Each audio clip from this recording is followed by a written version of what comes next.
کہ مسلمانوں کی وحدت پارا پارا ہو اور اس کی شکل یہ نکالی کہ وہابیت کے بطن سے پیدا ہونے والی تقویت الایمان کے ذریعے بر صغیر میں اہل حدیث، نیچریت، چکڑالویت، انکار حدیث، قادیانیت سمیت اکثر و بیشتر فرقوں کی بنیاد رکھی۔ اس زمن میں علامہ اقبال لکھتے ہیں، قادیانیت اور دیوبندیت اگرچہ ایک دوسرے کی ضد ہیں، لیکن دونوں کا سرچشمہ ایک ہے اور دونوں اس تحریک کی پیداوار ہیں جسے عرف عام میں وہابیت کے نام سے جانا جاتا ہے۔ یہاں یہ بات واضح کرتا چلوں کہ اعلیٰ حضرت 1825 یعنی جس سال تقویت الایمان لکھی گئی اس کے 29 سال بعد دنیا میں تشریف لائے، اور 1838 کے اس سال انگریز سازش جس میں تقویت الایمان کا انگریزی ترجمہ کیا گیا، اعلیٰ حضرت اس سے بھی 18 سال بعد پیدا ہوئے، اور فرقہ واریت کا الزام بھی انہی پہ ہے۔ سبحان اللہ۔ چلیں آگے چلتے ہیں۔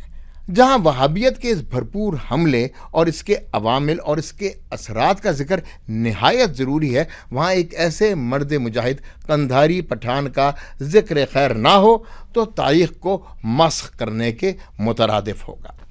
جامعہ ملیہ دہلی کے استاد ڈاکٹر سید جمال الدین اسلم کے مطابق تقویت الایمان کے بعد اختلافات کا ایک ایسا سلسلہ شروع ہوا کہ سواد اعظم اہل سنت و جماعت سنی حنفی سے نکل کر مختلف خیموں، مختلف فرقوں میں داخل ہونے لگے، اور اس طرح سواد اعظم اہل سنت و جماعت کا شیرازہ بکھرنے لگا۔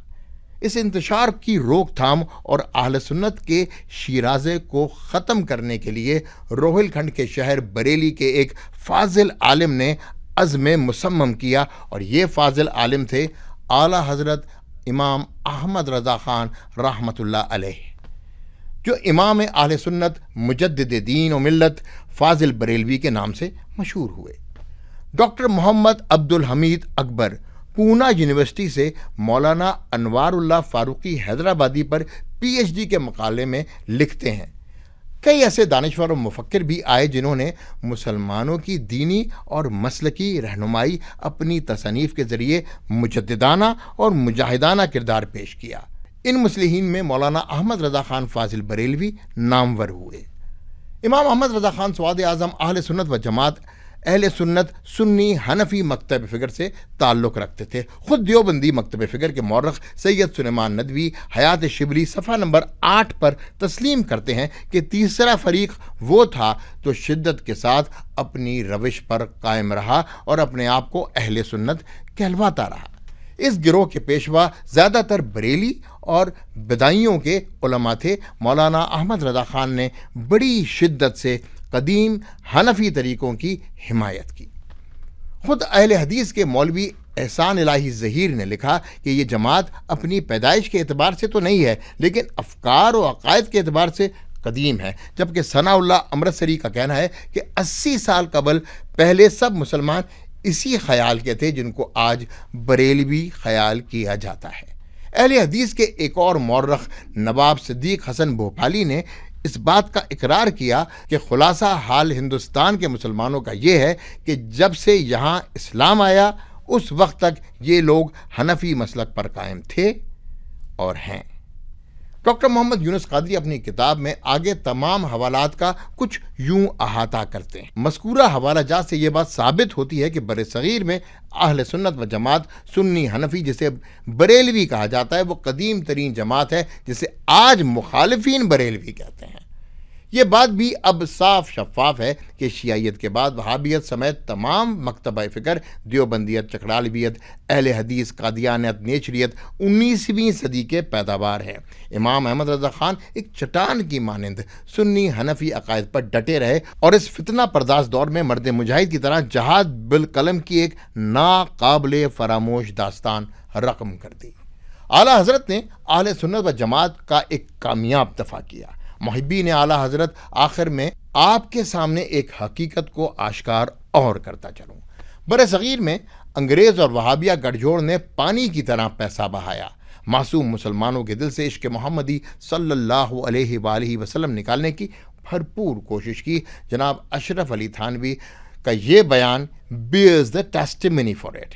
حکیم الامت صاحب فرماتے ہیں، اگر میرے پاس 10,000 روپے ہو تو میں سب کی تنخواہ کر دوں، لوگ خود وہابی ہو جائیں گے۔ یہاں میں اہل سنت امام احمد رضا خان کی استقامت، بہادری اور شیر دلی کو داد دیے بغیر نہیں رہ سکتا، جنہوں نے اہل سنت و جماعت کا مؤثر دفاع کر کے اپنے جنگجو عالم دین ہونے کا بہترین ثبوت دیا۔ اعلیٰ حضرت نے ہر گستاخ رسول کو آڑے ہاتھوں ضرور لیا، تو کیا نہیں لینا چاہیے تھا؟ اس ضمن میں اعلیٰ حضرت کے 2 اشعار پیش خدمت ہیں۔ وہ جسے وہابیہ نے دیا لقب شہید و ذبیح کا، وہ شہید لیلا نجف تھا، وہ ذبیح تیغ خیار ہے۔ ہمارے پاکستان اسٹڈیز کی کتاب میں جس طرح سید احمد شہید بریلوی کو کہا جاتا ہے، وہ دراصل وہابیہ کا دیا ہوا لقب ہے، اور تاریخ کی درستگی ملحوظ خاطر رکھوں تو بتانا ضروری ہے کہ سید احمد بریلوی غیور پشتونوں کے ہاتھوں ہلاک ہوئے تھے، کسی سکھ نے ان کو نہیں مارا۔ اگلا شعر ہے امام احمد رضا خان کا، یہ ہے دین کی تقویت اس کے گھر، یہ ہے مستقیم صراط شر، جو شقی کے دل میں ہے گاؤ خر، تو زباں پہ چوڑا جمار ہے۔ یہاں اعلیٰ حضرت نے تقویت الایمان کے مصنف مولوی اسماعیل دہلوی کے اوصاف نہایت باریکی سے بیان کیے اور تقویت الایمان کو شر کا راستہ بتلایا، اور ساتھ اس شقی القلب کے دل ایک بڑے گدھے کی موجودگی کا ذکر بھی فرما دیا۔ گستاخ اللہ اور گستاخ رسول کو ایک علمی خراج تحسین پیش کیا گیا۔